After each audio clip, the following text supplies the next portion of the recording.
All right, so the moment of truth, guys, we're gonna see if the car turns on. I feel like I got a little bit of luck on my side, so Steven, let's go ahead and try to turn it on, bro.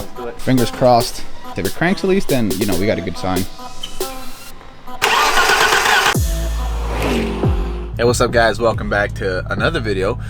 Today I finally get to spend a little bit of time with my new love, the E30 BMW. Yes, it's been a while. A few of you guys have been messaging me, what's going on, where's an update, what are you planning to do to it, do you decide if you're going to track it or just restore it. The past couple of weeks have been crazy busy for me, but right now I'm on my way to PSI so I can show you guys everything that's wrong with the E30 BMW, pretty much everything that needs to be addressed and replaced. The guys over there did me a favor and inspected it from top to bottom, put it on the lift. They pretty much made a list of everything that I need to take care of, and let's just say I think I made a mistake buying this damn car. But see, part of me wants to toughen up and make this project work because it's gonna be so satisfying at the end. But anyways, let me stop talking. I'll see you guys at the shop. This right here is a super clean BMW E30 with the M-Tech package. You can tell by the front bumper, and of course the German license plate up front says it. But look at it, it's in mint condition. The interior is absolutely spotless as well. I got to see it last week I was here. And I mean, there's just absolutely nothing wrong with this car. I think the owner just recently purchased this car, so he brought it over to PSI to get a full inspection and to see if anything needs to be addressed, so that's why it's here. I think that's my baby right there. All right, let's take a look. Yeah, definitely not my car. Whoops. This one maybe?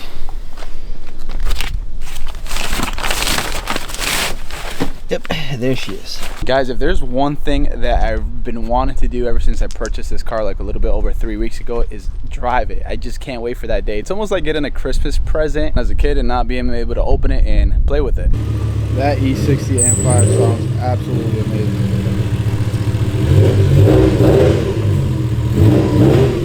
Too bad it's so goddamn unreliable, but it sounds so good. I really don't know how I feel about Rolls-Royce cars. Pretty much I feel like they're just a glorified BMW. It uses the same platform as the 7 Series and even uses the same V12 engine as the 760 BMW, but they charge, what, 4 times more than the BMW 7 Series? I don't know what you guys think about it. All it is pretty much is just genius marketing and branding. That's pretty much all it is. So I'm very curious, how would you guys feel if I were to upgrade my 335i for like an F80 M3 or something equivalent to that? Would it be something you guys would like and be happy for me and continue to watch the content, or would you guys be really pissed off, grab your pitchforks and get pissed at me for getting rid of the 335i? I don't know what you guys think. Let me know in the comments. Honestly, I can benefit from having a 4-door performance car like this. One, I can still make videos and tune it and add modifications. But 2, it would have 4 doors, which would make it easier for me to transport my baby in the rear, because as of now, let's say I have to take the baby in my car, the car seat just doesn't fit in the rear, and if it does, I would have to inconvenience the passenger room in the front seats, and it's just a freaking mess and it's very uncomfortable, to be honest. All right, taking off the cover off the E30, and then we're gonna move it inside to the shop so we can have a better look at it. She's definitely not perfect, but that's okay.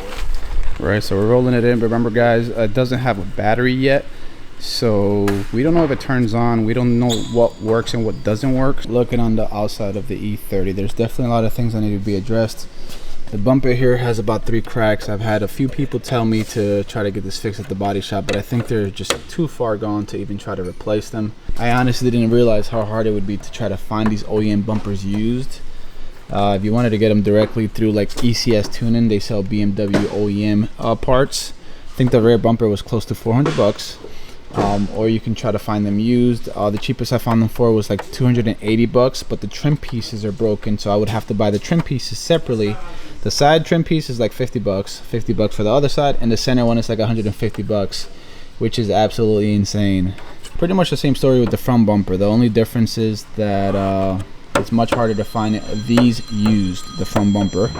And if you were to buy them brand new, they're almost 400 bucks. And they're naked completely. Like I said, it doesn't come with these trim pieces. You would have to buy that separately, which is over 100 bucks for this entire one piece right here.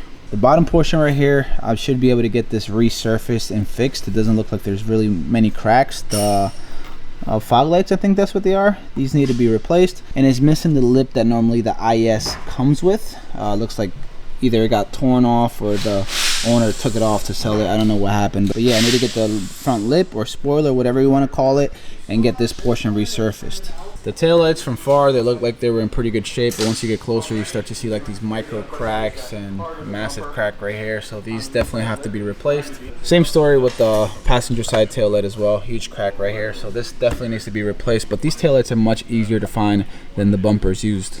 The BMW emblem, of course, that needs to be swapped out.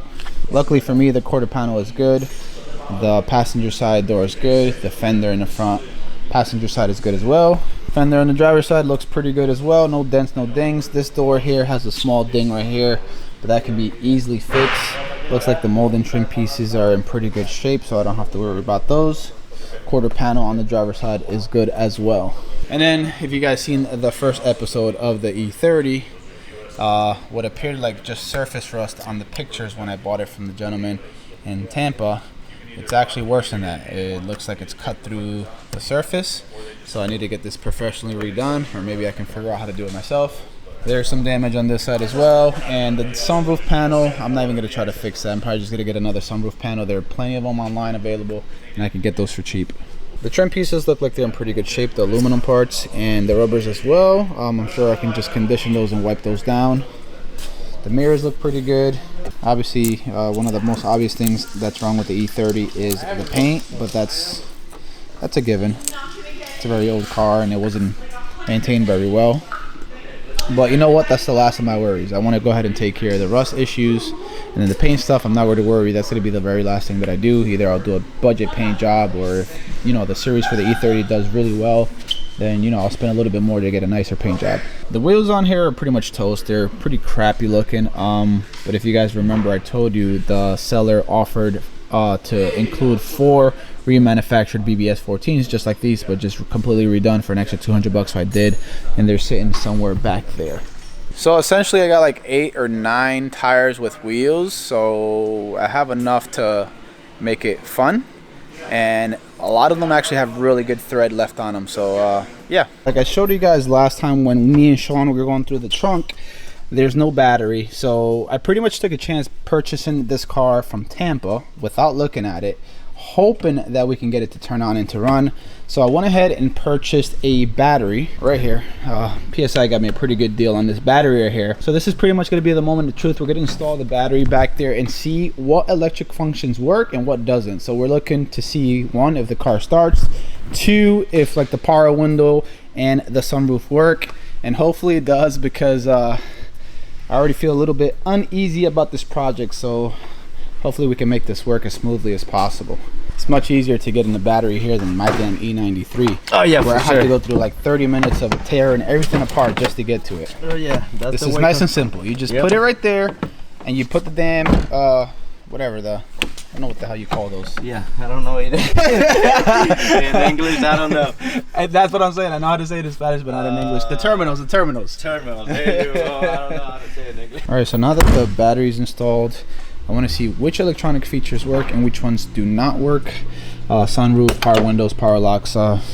Hopefully they all work. Okay. Oh my God, this really does feel like an old car. Ooh, you heard that? Yeah, the power locks definitely work. All right, so first I need to figure out what each of these buttons do. Starting with this one. Is this the power locks? What is that? Oh, okay, it's the power mirror, and it looks like it functions perfectly. Oh yeah. So if I switch it down,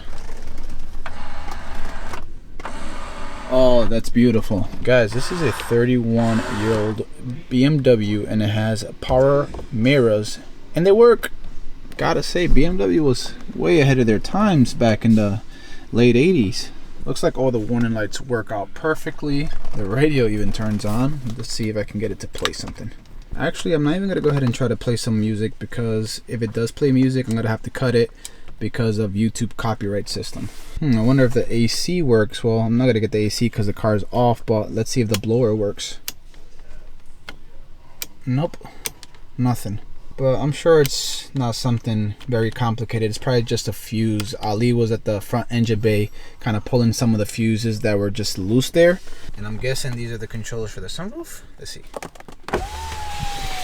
Nope, those are for the windows. And look at that. Power windows work perfectly, flawlessly, with no hiccups. I'm actually really excited. Most of the stuff in here actually works as intended. I thought everything was going to be broken or short-circuited or anything like that, but it looks like I got lucky. All right, let's try the driver's side window.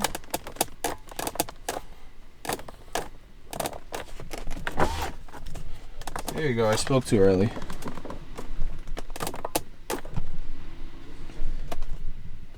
Driver's side window does not work. And I spoke too early about everything working. The driver's side window, which is the most important one, doesn't work. So, oh well. Looks like this unit up here works. It's telling me about the brake lights, the engine oil, the coolant, and the controls right here are for the sunroof, which honestly I have no faith in because it's rusted at the top and it's been sitting outside for a very long time, but let's try it. Okay, I heard something. You heard that? Okay, so it works, but something is seized. Something is stopping it from opening. That's good. The motor actually works. Listen to it. Yep. Okay, so something's stuck somewhere there. Probably because of the rust and all the corrosion that just from sitting there for so long. I'm gonna have Steven press the button so I can see how much it moves.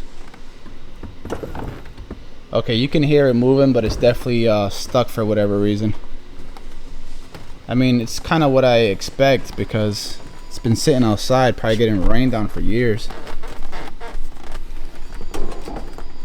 Oh yeah, that one moved the most. That one actually lifted. Yeah, it lifts right here. It lifts right here. That's okay. Just leave it like that, Steven. At least you know the motor works. It's just stuck. Maybe. Yeah, so it's probably like around the cracks or whatever. Because yeah. I heard that these cars, they accumulate water right on the side and they just stay stuck there. Yeah. So I think it just got seized, stuck. But at least the motor works. That's a plus. That's cool because I'm planning to probably change the cover here for the sunroof, and I'll be able to see what's wrong with it once I change the cover. And also, oh, never mind. Like, you got it even more now. You see this? Yeah. That is like sticking out a little bit, so that can cause like not the car like. Oh, I see. So it's sticking out, so it's causing it to stay stuck there. Yeah.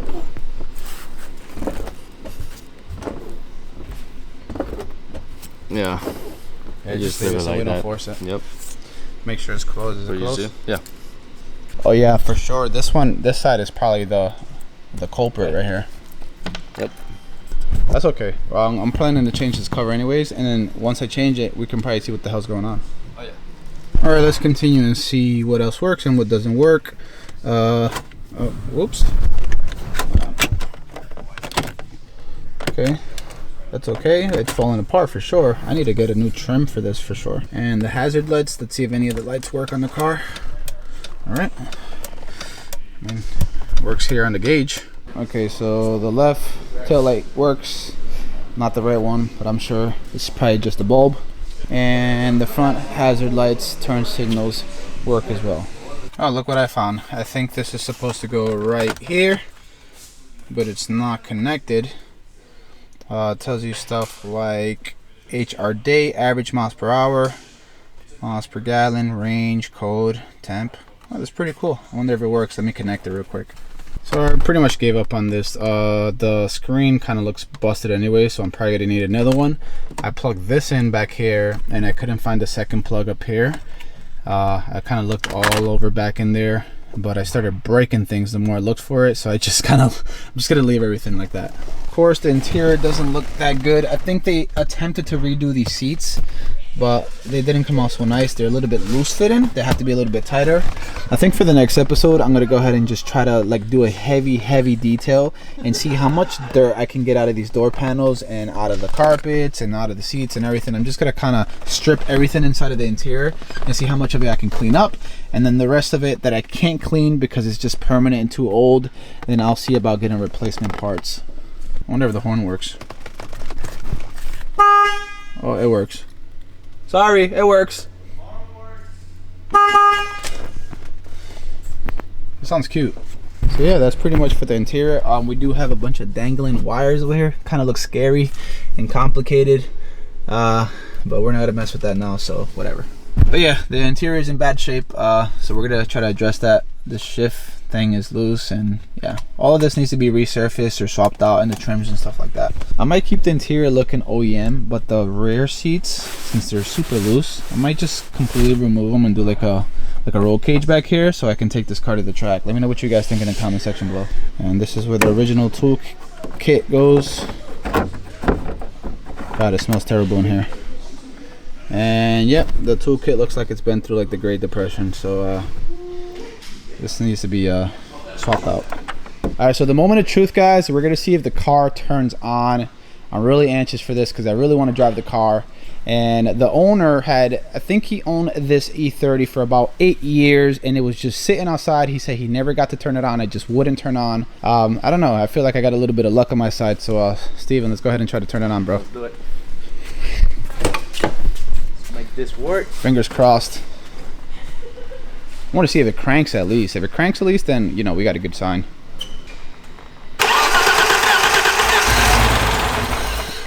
Oh, that was pretty close.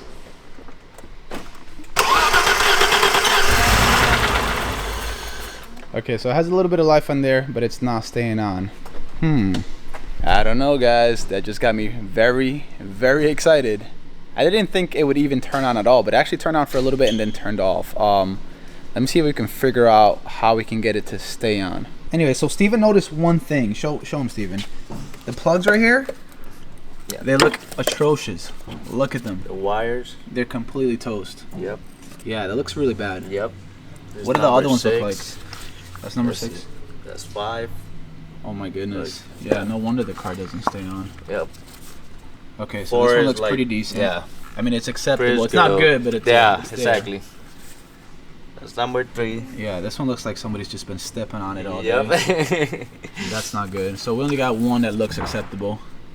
This is number 2. This is. Yeah, that's like. You guys see that? Yeah, this is a car that's been sitting for years. You can tell. That's horrible. And we got what do we got here? And this number 1. And that's the worst looking one, probably. So okay, so we're pretty much running healthy on 1. Yeah, exactly. We're pretty much running on 1 cylinder that's only. Gonna be the issue. I wonder if we can find anything else that can be the cause. God, because I don't know if we can get those parts like today. So at first we were thinking that it could have been the fuel pump, but that's going to be really hard to check, at least at the moment. But there's one thing that they did spot out that is missing a connection right here to this intake. Can this have an effect while it's not turning on? Yes. Really? So what can we do so we can test it out and see? Well, we is can it like just a line, or can we plug it up with the finger or something like that? We can plug it up for right now, just to, just to check it out and just to turn on the car. Okay. And make sure the car stays running or something. Make sure we get to the problem. Yeah, let's try to plug it up and then we'll try to start it again, because I feel like this can have a major impact on. Yeah, because this is like the mass airflow sensor. Now that we spot that part, this is the mass airflow sensor, so it's gonna pull air from here. It's literally like leaking air to the intake. It's not reading properly like it's supposed to be. Okay, that makes sense. All right, let's go ahead and do that. And yeah, fingers crossed. Hopefully that ends up working. And is that a bolt you're putting on there? Yeah, that's a lock bolt. Okay, so that's like a workaround. That's for the wheels, but we just gonna try this. Oh my goodness. You're using a wheel bolt to block it up. Yeah. That's very interesting. That's for now. Well, at least this is the easiest way to find out if that could be the potential issue, right? Yep. All right, he went ahead and plugged it up. This is obviously they would normally do a better job than this, but this is a way to trial and error in a quick fashion, pretty much. All right, start it. Take number 2, Steven. Let's do it. Let's see.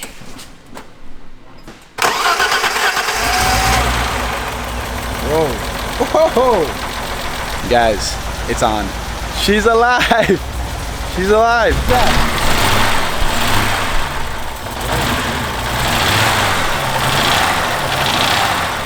Cut it off, Steven. Cut it off. Want to make sure we don't stress anything out if anything needs to be replaced. And like you said, we're missing fluids. But yeah, dude. Yo, good call, man. Yeah. Yo, good call. Wow, so we got it to turn on. Crazy that the original owner, Steven, had it for like 8-9 years and said it wouldn't turn on, so he forgot about the project and just neglected it. Yeah. And pretty much in less than 30 minutes, you kind of figured out the weak point. Yeah. Got to give props to you guys. That's excellent. I'm super excited right now. Let me see. It's probably just trash, isn't it? Maybe a fuel pressure regulator. That's good-ish. Yeah. I mean, that seems like more kind of new than the other one. Yeah, The we could. injectors are on it right now. Yeah. Yeah, we'll just port your manifold and put a port injection. Oh. Yeah. Yeah, Yeah. it comes 8. like that. 12 injectors, bro. Oh, okay. OS alternator right there. Yeah. Man. I don't even know why they ended up keeping that. Man. Well, hold on. Does that mean I don't have to? Maybe he changed a lot of the main components in the Look, engine. you have bay. an oh shit handle right here. This is gonna make an interesting video when I decide to clean out the entire car and I start finding weird stuff. It smells funky in here too. Smells like 1987. No, it smells older than that. Alright, so I don't really know. I'm not too familiar with the E30 engine, and it uses a lot of really old parts, unlike, a modern injection engine. So, Ali, what do you think needs to be addressed under the engine that you can at least see from the top area? Well, first you got to take out the fuses that are just hanging around, Oh, yeah. First thing. Okay. There's Yeah, like- I didn't realize that. Well, I haven't really had the car in my possession, so I haven't been able to see that. But yeah, thank you for There's like, sweeping up the loose fuse. They're over there. and they're not blown. They're not? Nope. So they tried to change all the fuses and they just throw it. Wow, they just went. Okay, well, first thing is pretty much the whole maintenance on the car. Would that be like the fuel pump and the belts and the alternator stuff like that? Most of it is like cooling system and ignition, obviously battery and stuff like that's already changed. These have issues with timing belts. Mm-hmm. It snaps and then there goes your motor. Gotcha. So that, besides that, it's like small stuff like this mass airflow sensor is just dangling around. Mm-hmm. All these fittings are like loose, so they just come out of the intake manifold, so those have to be addressed. That's why most of them have idle issues. Okay, because of this. Yeah, it's a bunch of portion air on it. leaks everywhere. I mean, this is not supposed to be there, but we obviously just put it in there there's obviously no coolant in it. I was looking through the tanks, right? They're pretty freaking dirty. That, and obviously you have smoke, so this motor might be bad. Shot? Yeah, it could be shot, it could be good, but Luckily, the long-term goal is to get a swap in here, but I really wanted to at least try to drive it on the stock motor. yeah. But I'm not even sure if at that point it's worth it, right? Because if we're going to swap out all the components and it's a bad engine, it wouldn't be worth doing that. The old stuff is pretty expensive. It could also Exactly, so it would probably be better just to save the money and spend it on the swap I components. mean, the only thing we would do is probably leak down in the compression test and just go from there. And if the compression test or leak down test fails, then this motor is just trash. Okay, so that's how. So compression test and leak test, you said? Leak down test. Leak down test. Yeah. I don't know what that is. Can you explain that to me? It's just you measure pretty much the leakage between the exhaust and intake valves or like the piston rings. Gotcha. So if something is messed up, you'll definitely know with the leak down test because compression can pass compression but can fail leak down. Mm-hmm. So it just depends on what Okay. it is. So that would give us a really good indication whether it's even worth putting money into this. Yeah. I mean, you're blowing white smoke, so it's definitely something. Yeah, see, I Sometimes. wasn't back there to see it. I didn't notice that it was blowing white smoke. But Okay. that's like a first sign of usually piston rings failing. Gotcha. And since the motor's been sitting for a while, it could just be, I don't know, build up. Okay. And also you're running a few cylinders with those. Yeah, you're kind of. Yeah, I'm only running one cylinder. You're kind of Essentially, short on The cylinders. car literally. Yeah. I'm surprised the car actually turned on and stayed on with just one working cylinder. Yeah. But, Yeah. I mean, these Ultimate motors performance are machine right here, baby. these motors are not like very likely to fail, but it is. I figured. possible. I've read a little bit about them, and they're supposed to be pretty bulletproof, even when you turbocharge them and stuff like that. So, but anyways, the car has been sitting. We don't know much of the past history Yeah. on it. So okay, so I guess we'll take step by step, and we'll see how that is. It's probably just gonna be a better option to just go for a swap. Yeah. I'm sure that's what you would recommend. And I'm sure that's what you would recommend as well. This motor is Yep. nice, reliable, but it's not. I don't think it's meant for this car. No. Yeah, it's not meant for this Yeah. car. No, it's just too slow. Well, okay, I so agree, really. okay, so I'll tell you something. Part of the reason I wanted to see if we can get it to run long enough so I can drive it is so I can just get to experience and say, all right, yeah, this motor's Well, you won't get a full experience out of most of the E30s Yeah. because most people don't really maintain them. They don't maintain them very well. Yeah. So you don't get a full experience out of this motor.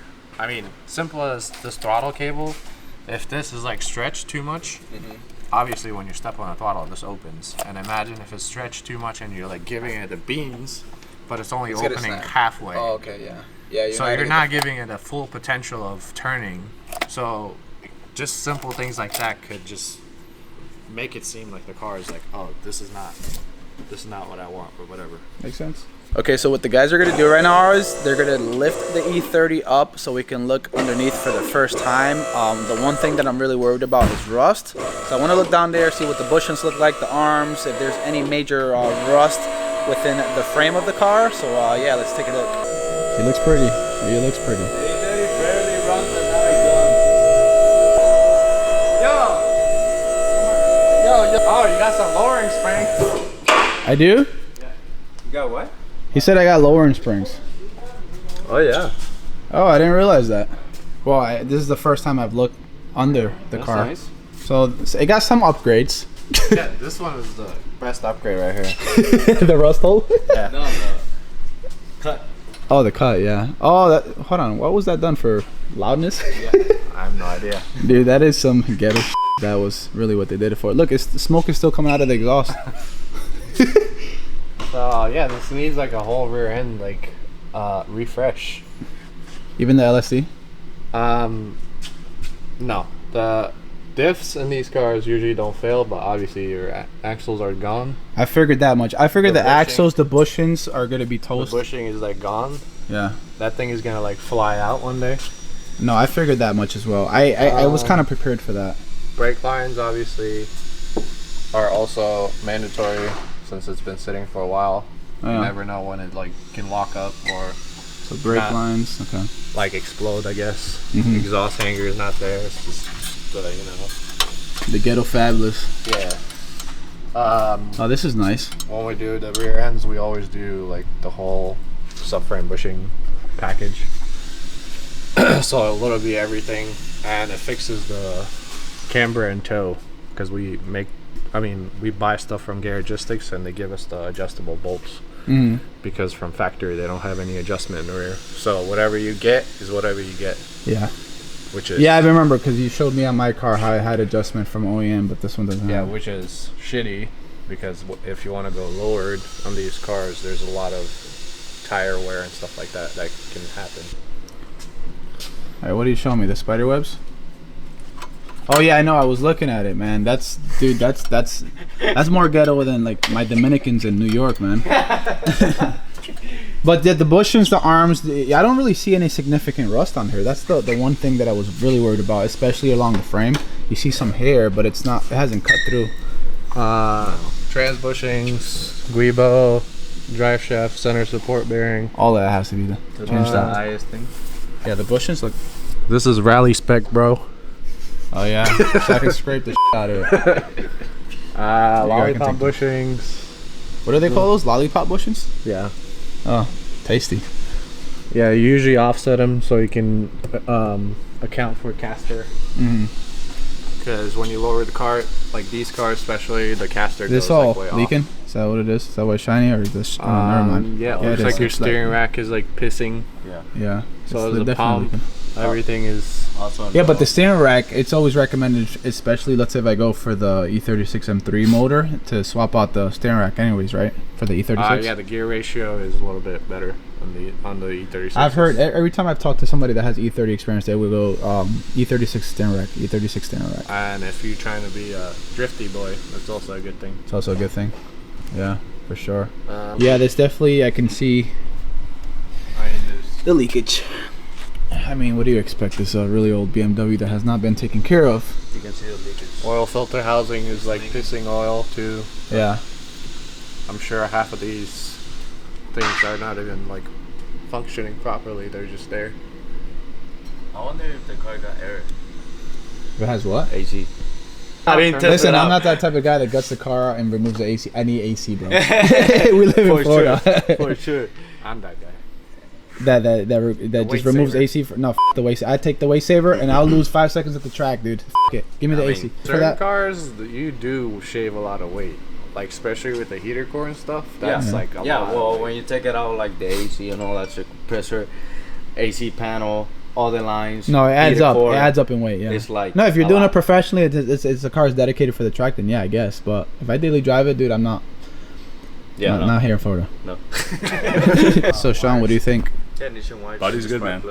That's what I was looking I'm at. happy with the car. I mean, I know it's not my car, but I mean, I'm happy with it. I like the condition of the frame and Looks like the frame is good, everything. right? It's great. And you gotta have a good bones with the car. Yeah. We can fix motors, replace motors, but if you have a rusty car, it's a lot more work. Yeah, for So sure. we don't have that here. Yeah, I expected stuff like the bushings, the arms, and stuff like that. The joints, the CV joints, and stuff like that. I figured that would go bad, Yeah. but the LSD should be good. Yeah, it'll be good. Be fine. But check this out. Look at this. Yeah.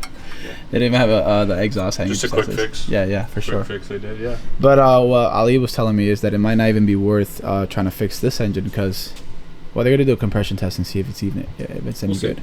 It's just But, up to you. It's not a bad motor. It's not a fast car. Ultimately, that's I not to mean, be the end. you know what I mean? It's not a fast car, and like I Sure. said, you've already been in an S52 swapped one. I have, So I mean, yeah, that's the way to go if you want to do performance. for sure.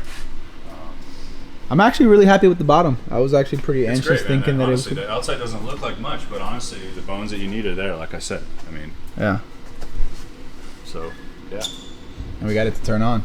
there you go. Yeah. With not much work. No, and that owner wasn't able to turn it on. You guys turned it on in less than 30 minutes, which is absolutely insane. You guys have a really good team here, man.